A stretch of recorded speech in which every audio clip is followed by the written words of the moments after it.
প্ৰায় ৩ মাহ ধৰি বন্ধ হৈ আছে মহানগৰীৰ গড়চুকৰ পৰা দীপৰ বিললৈ যোৱা পথটো। পামহি নৈৰ ওপৰত থকা দলংখনৰ বাবে বন্ধ হৈ আছে পথটো। পূৰ্বৰ দলংখন মেৰামতিৰ বাবে বন্ধ কৰিছিল যদিও আজিলৈকে আৰম্ভ নহ'ল মেৰামতিৰ কাম। সংশ্লিষ্ট বিভাগে পুৰণি দলংখনৰ কাষেৰে নতুনকৈ এখন দলং নিৰ্মাণ কৰিছিল যদিও সেইখনো আজি পৰ্যন্ত খুলি নিদিয়াত জমৰ যাতনা ভুগিবলগীয়া হৈছে ৰাইজে। এই সন্দৰ্ভত আমাক সবিশেষ জনাব বশিষ্ঠৰ সাংবাদিক হিমাংকৰ বৰ্মনে। হয়, মহানগৰীৰ গড়চুকৰ পৰা যি দীপৰ বিললৈ যোৱা যিটো পথ, সেই পথটো বিগত মাৰ্চ মাহৰ ৭ তাৰিখৰ পৰা বন্ধ কৰি ৰখা হৈছে। কাৰণ এটা, ইয়াত থকা যিখন ব্ৰিজ আছিলে সেই ব্ৰিজখনৰ কিছু কাম বা মেৰামতিৰ প্ৰয়োজন হৈছিলে। সেয়েহে চৰকাৰে বা যি লোক নিৰ্মাণ বিভাগ আছে, লোক নিৰ্মাণ বিভাগে সম্পূৰ্ণৰূপে এই যিখন ব্ৰিজখন বন্ধ কৰি দিছিলে যাতায়াতৰ বাবে, যাৰ পৰিণতিত কাষত তেওঁলোকে এখন ব্ৰিজ বনোৱা বুলি তেওঁলোকে সদৰি কৰিছিলে। মই এজন লোক আছে, দাদা আপুনি এই ৰাস্তাতে সদায় আহে? সদায় নাহোঁ। কেনেকুৱা আজি এতিয়া আহি কেনেকুৱা অনুভৱ হৈছে? যে অসুবিধাটোতো আছে, বিৰাট ডাঙৰ অসুবিধা। কিমান দিনমানৰ পৰা আপুনি ধৰি লওক এই ব্যৱস্থা দেখি আছে? এইটোতো ৩ মাহ ৪ মাহ মান হ'ব নেকি। ৩ মাহ মান হৈ গ'ল। কিহৰ কাৰণে বন্ধ কৰি থৈছে বা সেইখন নতুনখনো সেইটো খুলি দিয়া ক্ৰেক হৈছে নাই? কিবা এইটো। নতুনখনো খুলি দিয়া নাই যে? নতুনখনৰো কিবা প্ৰব্লেম হৈছে নে নাজানো, একবাৰ খুলি দিছিল দুদিনৰ কাৰণে, আকৌ বন্ধ কৰি দিছে। কেতিয়ালৈকে খুলিব কিবা কৈছে? নাই নাই। হয়, এয়া সাধাৰণ ৰাইজ।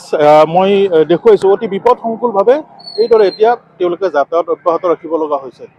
যিসকল যাত্ৰী আহিছে তেওঁলোকে এইদৰে অতি বিপদসংকুলভাৱে যাতায়াত অব্যাহত ৰাখিবলৈ হৈছে, আৰু সেয়াও দুচকীয়া বাহনেহে এই যি পুৰণি ব্ৰিজখনেই হওক বা নতুন যিখন বনাইছে, নতুনকৈ বনোৱা ব্ৰিজখনেৰে যাতায়াত কৰিব পাৰিব।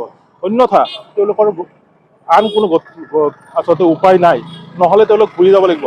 মই দেখুৱাইছোঁ নতুন ব্ৰিজখনৰ মোৰ সহযোগীয়ে দেখুৱাইছে, আৰু মই দেখুৱাইছোঁ ইয়াত পামহিত যিখন আমাৰ ৰাজহুৱা যিখন বজাৰ আছে পাইকাৰী, বিশেষকৈ চব্জিৰ যিখন বজাৰ, সেই বজাৰখনৰ যিসমূহ যাত্ৰী আছে বা সেই বজাৰখনলৈ বজাৰ সমাৰ কৰিব অহা যিসমূহ লোক আছে, সেই লোকসমূহে এইদৰে এতিয়া অতি বিপদসংকুলভাৱে তেওঁলোকে যাতায়াত অব্যাহত ৰাখিছে। আৰু এয়াই এতিয়া পৰিস্থিতি, পৰিৱেশ এই স্থানৰ।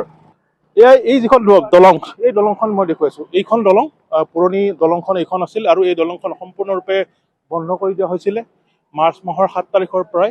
আৰু এতিয়ালৈকে এই দলংখনৰ যি পুনৰ নিৰ্মাণ কৰাৰ বাবে কাষত থকা যিখন নতুনকৈ পথ বা সেতু নিৰ্মাণ কৰিছে, সেইখনো কিন্তু খুলি দিয়া নাই, যাৰ পৰিণতিত যথেষ্ট অসুবিধাৰ সন্মুখীন হ'বলগীয়া হৈছে লোকসমূহ। আৰু যিকোনো চাৰিচকীয়া বাহনে এতিয়া এই পথটোৰে কিন্তু অহা যোৱা কৰিব নোৱাৰে। মই সেইটো পাৰলৈও যাবলৈ চেষ্টা কৰিম, সেই যিটো পাৰ, সেই পাৰটোলৈও মই যাবলৈ চেষ্টা কৰিম। সেই পাৰটোত যিহেতু বহু সংখ্যক এতিয়া গড়চুকৰ পৰা যদি পামহিৰ ফালে আহিব লাগে, তেতিয়াহ'লে দুখনকৈ তেওঁলোকে বাহন সলনি কৰিব লাগে, বা যি ই ৰিক্সা কওক, সেই ই ৰিক্সা সাল সলনি কৰি পেলাইহে তেওঁলোকে এই পথটো পাৰ হ'ব পাৰে। এনেকুৱা ধৰণৰ এক পৰিস্থিতি, পৰিৱেশৰ এই মুহূৰ্তত ইয়াত সূচনা হৈ আছে। আৰু দীৰ্ঘদিনে এই পথটোৰ এই ব্যৱস্থাই সাধাৰণ যিসমূহ লোক আছে, সাধাৰণ লোকসমূহক কিন্তু জলাকলক হোৱা পৰিলক্ষিত হৈছে। মই মোৰ সহযোগী কিছু পৰিৱেশ ইয়াত দেখুৱাই গৈছে। এইদৰে মাটি দি বাঁহৰে লোক নিৰ্মাণ বিভাগে এই যিখন সেতু, সেই সেতুখন বন্ধ কৰি দিছে, কিন্তু তাৰ পৰিৱৰ্তে তেওঁলোকে যিখন নতুনকৈ সেতু নিৰ্মাণ কৰিছে, সেই নতুনকৈ নিৰ্মাণ কৰা সেতুখনো কিন্তু খুলি দিয়া নাই এই মুহূৰ্তত, যাৰ হিমাংকৰ আপোনাক এই মুহূৰ্তত ধন্যবাদ জ্ঞাপন কৰিছোঁ।